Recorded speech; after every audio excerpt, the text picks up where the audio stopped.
You are listening to a BeachGlass Media podcast.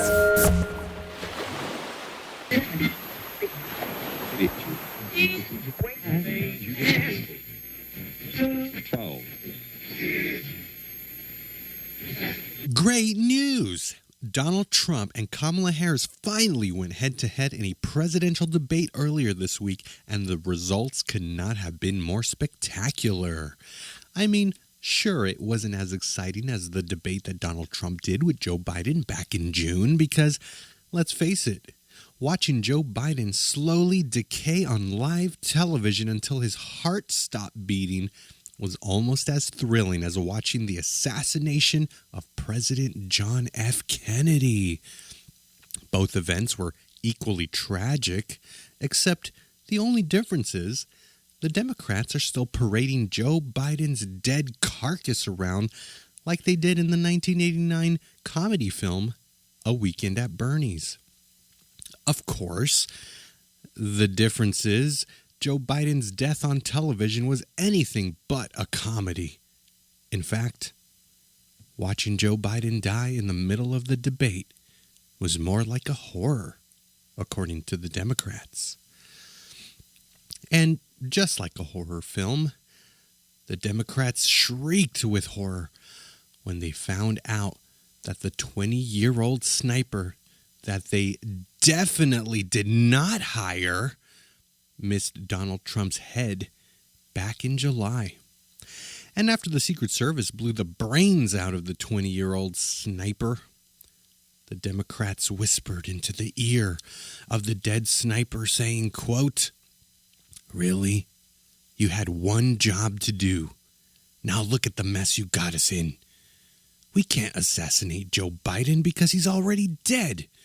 But maybe, just maybe, we can give the DEI hire Vice President Kamala Harris a try.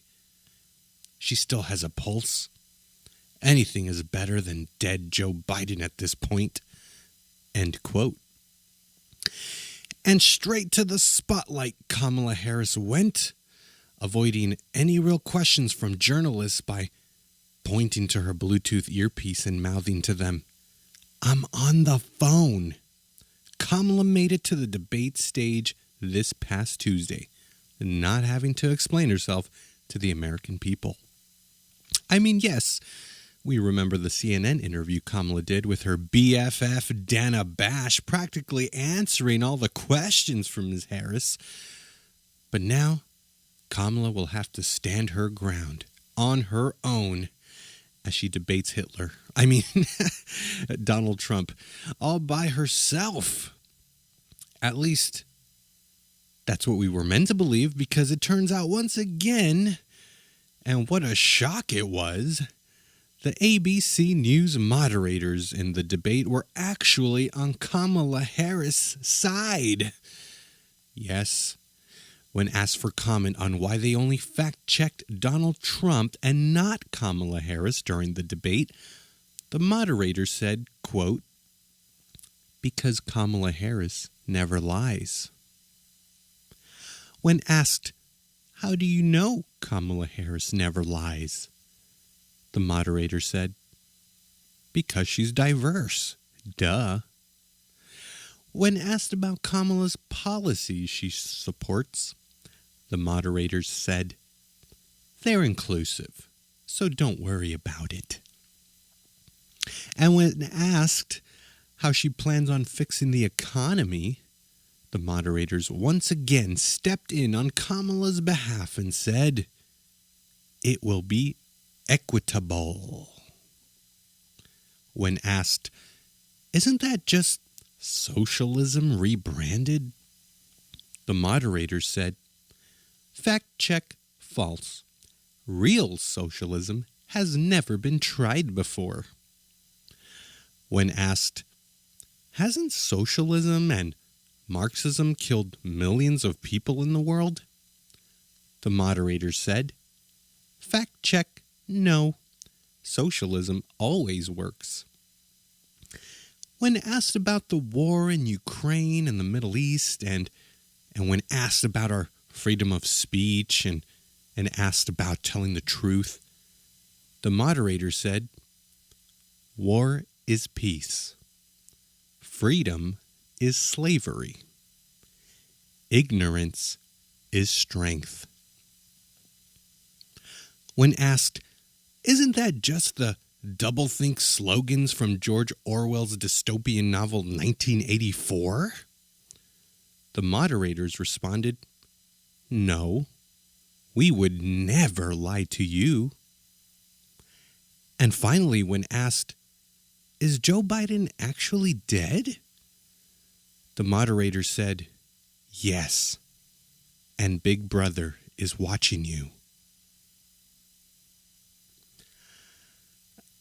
I'm Andrew Reyes, and this is Faith in Politics with me, Andrew Reyes.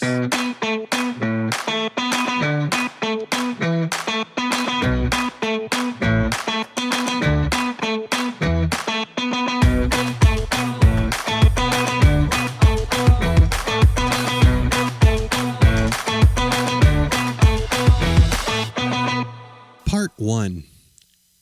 Challenging our beliefs. All right, welcome to episode 8. Wow. I can't believe I've already done 8 of these episodes. And I can't believe some of you keep coming back. So now instead of thinking there's something wrong with me, I'm starting to think there's something wrong with you. I'm just kidding. I think it's fun to use these brains of ours to think and be creative and to challenge ourselves and others with ideas. And if you like my thoughts and ideas, please like, subscribe, and /or follow this podcast wherever you listen to it. I would really appreciate it. But now, on to the topic for part 1 on challenging our beliefs. What is a belief? A belief is the acceptance that a statement is true or an acceptance that something exists. Basically, belief is to have faith in someone or to have faith in a set of ideas. Everyone has beliefs, no doubt about it. Or at least that's what I believe. See what I did there? Now, I believe this should be important to everyone because, well, what would be the point to life if you didn't have a set of beliefs to follow or to obey? You would lack purpose in life without a belief system. Of course, as you would have guessed, I have chosen to believe in the man named Jesus. And I believe in the things he said and the things he did and how he lived his life as is documented in the Bible. But it's not blind faith, although I guess that kind of defeats the purpose of the word faith now that I think about it. But I do believe in everything the Bible says about him to be true and accurate. But that isn't to say it hasn't come without its challenges. Now, first, I must emphasize that I did say I have chosen to believe these things. I also believe in free will, that we make choices in life, good choices, bad choices. We have the ability to help someone in need, or hurt someone. We have the ability to build something up or to destroy. We have the choice to challenge ourselves or not. When I went to community college after graduating high school, I took a general class that really did challenge my beliefs. That class was philosophy. And I must say, it truly was a life-changing course, which I did find to be very interesting. And it left me wanting to learn more. But it was in that class that, it was a class that I believe it was intended to challenge people's already established belief systems. I remember learning about Socrates and how he was essentially put to death simply for asking questions. Of course, there is more to the story of Socrates, but in principle, that was my takeaway. That simply asking questions in Socrates' society could possibly lead to your own demise. And it was at that point where I kind of formulated the idea that if asking questions could be so dangerous, then maybe it's because the people in control high up in the chain of command, so to speak, or be it the elected leaders, faith leaders, education leaders, what have you, that they already want you to believe and to think a certain way, according to their principles or ideas. And if you stray from their belief system, you are subject to death in Socrates' case. And that is just one reason why I personally do not trust, or have a hard time trusting, I should say. I have a hard time trusting people who want to control what you think or censor any kind of speech, questioning, or ideas. It's almost as if those people in those elite positions of power are saying, look, we have done the thinking for you, so there is no need to question what we're telling you. I believe we have been given intelligent minds to be able to think carefully, to learn, and to discover what is true. I believe this because the Bible says we were made in God's image. And God is the supreme intelligent being that created everything into existence. In that philosophy class, the professor made the class do an exercise. And this exercise was quite frightening. He said, take what you believe and then believe the opposite. Of course, me, someone who believes in God, I had to make my mind shift into believing there is no God, which was actually very difficult, if I'm being honest. It was kind of scary, as a matter of fact. It was scary, but just for a moment, because I had to believe there was no God. What does that mean? No God, no moral absolutes, just preferences. No God, no basis of right and wrong. No God, no real reason we exist. It's all just an accident. No God. So what is the meaning of life? And who decides why life matters? Is anything true? Is truth relative? And why should we trust anyone? Why create anything? Why have responsibilities? Why strive to better ourselves? Is it all really just about survival? Why help those in need then if it would only hurt me and hold me back in the process? Why have doctors to help the sick? Why keep living if the finish line is ultimately death? The list of questions would be endless for me. At the end of the semester, the professor said that everyone had to give a speech about what they learned in philosophy class. And I remember vividly one woman in particular went up to give a speech and said something about how she will commit her life to taking 5-minute showers because it's good for the environment. My Socrates brain asked, why care about the environment? I mean, once you die, it's not going to care about you.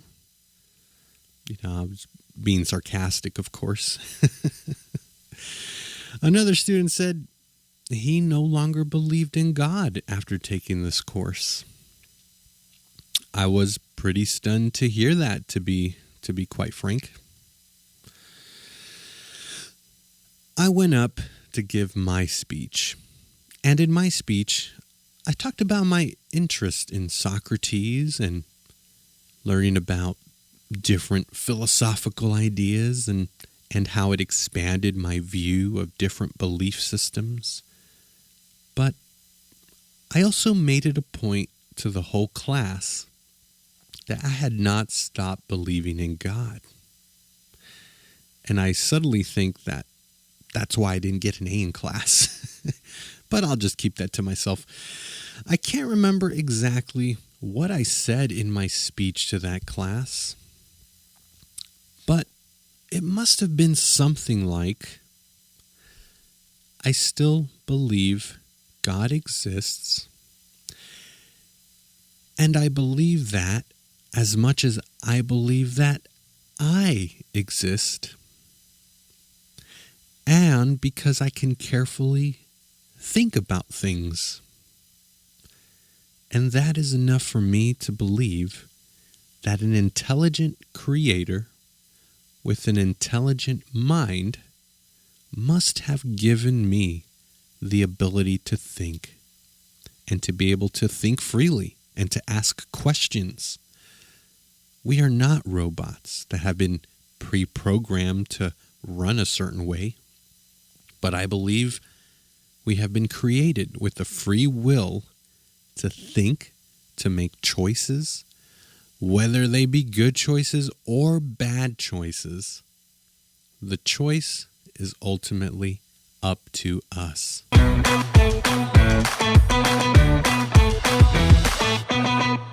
Part 2. My favorite debate moment. Okay, I'm going to have to speed up the political portion of this episode because I think I went long on part 1. Sorry about that. So I'm just going to share this clip of my favorite moment from the Trump versus Kamala Harris debate. Check it out. Well, let's be clear that the Trump administration resulted in a trade deficit, one of the highest we've ever seen in the history of America. He invited trade wars. You want to talk about his deal with China? What he ended up doing is, under Donald Trump's presidency, he ended up selling American chips to China to help them improve and modernize their military, basically sold us out, when a policy about China should be in making sure the United States of America wins the competition for the 21st century, which means focusing on the details of what that requires, focusing on relationships with our allies, focusing on investing in American-based technology so that we win the race on AI, on quantum computing, focusing on what we need to do to support America's workforce so that we don't end up having, on the short end of the stick, in terms of workers' rights. But what Donald Trump did, let's talk about this, with COVID, is he actually thanked President Xi for what he did during COVID. Look at his tweet. Thank you, President Xi, exclamation point, when we know that Xi was responsible for lacking and not giving us transparency about the origins of COVID. President Trump, I'll let you respond. First of all, they bought their chips from Taiwan. We hardly make chips anymore because of philosophies like they have and policies like they have. I don't say her because she has no policy. Everything that she believed 3 years ago and 4 years ago is out the window. She's going to my philosophy now. In fact, I was going to send her a MAGA hat. She's gone to my philosophy. But if she ever got elected, she'd change it. And it will be the end of our country. She's a Marxist. Everybody knows she's a Marxist. Her father's a Marxist professor in economics, and he taught her well. But when you look at what she's done to our country, and when you look at these millions and millions of people that are pouring into our country monthly, where it's, I believe, 21 million people, not the 15 that people say, and I think it's a lot higher than the 21. That's bigger than New York State pouring in. And just look at what they're doing to our country. They're criminals. Many of these people coming in are criminals. And that's bad for our economy, too. You know, you mentioned before, we'll talk about immigration later. Well, bad immigration is the worst thing that can happen to our economy. They have, and she has, destroyed our country with policy that's insane. Almost policy that you'd say they have to hate our country. President Trump, thank you. Amazing. Kamala Harris, credit where credit is due, is suspiciously very well rehearsed. I say suspiciously because have you heard Kamala off script? It's night and day.